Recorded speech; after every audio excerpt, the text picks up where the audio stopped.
A riddle, told for the GuildHall by GuildHall. Can you guess the correct answer? A man was standing out in the rain without an umbrella or hat, and he wasn't standing underneath anything. And yet somehow he managed to not let a single hair on his head get wet.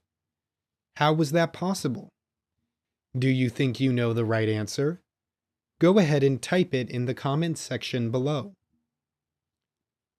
Are you ready for the answer? The man is bald. He doesn't have any hairs on his head to get wet.